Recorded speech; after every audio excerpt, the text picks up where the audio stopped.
അതാ നോക്കൂ മുറ്റത്തൊരു മൈന. ആക്ച്വലി എനിക്കൊരു ലൈൻ ഉണ്ടായിരുന്ന കാര്യം അവനറിയാം, ഞാൻ അവനോട് പറഞ്ഞിട്ടുണ്ട്. ഭംഗി വാക്ക് പറയണമെന്ന് വിചാരിക്കരുത്. ആ കോളനിയിൽ ഇത്ര സൽസ്വഭാവിയും കുലീനവതിയുമായ ഒരു പെണ്ണില്ല. ആക്ച്വലി എനിക്കൊരു ലൈൻ ഉണ്ടായിരുന്ന കാര്യം അവനറിയാം, ഞാൻ അവനോട് പറഞ്ഞിട്ടുണ്ട്. പക്ഷെ ഇപ്പൊ ഒരു ലൈനും കൂടെ സെറ്റ് ആയിട്ടുണ്ട്. മകളെ, നിനക്ക് ഇത് തന്നെയാണോ പണി? അളിയ എന്ത് ചെയ്യാൻ അളിയ ഒക്കെ എണ്ണം കെട്ട സ്വഭാവമായി പോയി.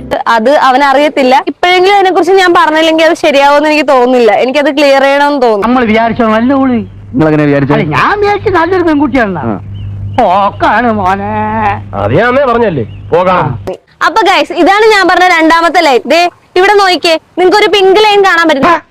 പരമനാറി പട്ടി കഴിവേറടാ മോളെ. നേരത്തെ ഓൾറെഡി ഒരു പച്ച ലൈൻ ഉണ്ടായിരുന്നു. ഇപ്പൊ ദേ പുതിയതായിട്ട് ഒരു പിങ്ക് ലൈൻ നിങ്ങൾക്ക് കാണാൻ പറ്റുന്നുണ്ട്. മാറ്റി കഷ്ടപ്പെട്ടത് വെറുതെ. ഇതാണ് ഞാൻ പറഞ്ഞത്, ആ മണ്ട ഇതൊന്നും ശ്രദ്ധിച്ചിട്ടില്ലെന്ന്. ഇതെന്തായാലും നമുക്ക് ക്ലിയർ ചെയ്യണം. ഇവരെ ഇത് പറയാ ചെയ്യണ്ട, കാരണം ഇവരുടെ ഒരു രീതികളാണത്. ഒരുപാട് നാളത്തെ കഷ്ടപ്പാടുകൾക്കും പോരാട്ടങ്ങൾക്കും ഒടുവിൽ ഞാൻ ന്യൂസിലാൻഡ് രജിസ്റ്റേർഡ് നഴ്സായി ഗൈസ്. എന്നിട്ട് എന്താ ഒരു സന്തോഷമില്ലാത്ത?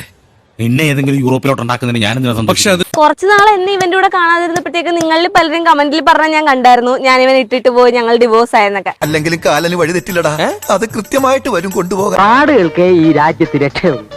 എന്നിട്ടും എന്തുകൊണ്ട് സാറ് രക്ഷപ്പെടുന്നില്ല എന്ന് ചോദിച്ചാൽ സാറിന്റെ ഫ്രാഡ് പണികൾ സന്ദർഭത്തിനൊത്തു എരുന്നില്ല എന്ന് ഞാൻ പറയും.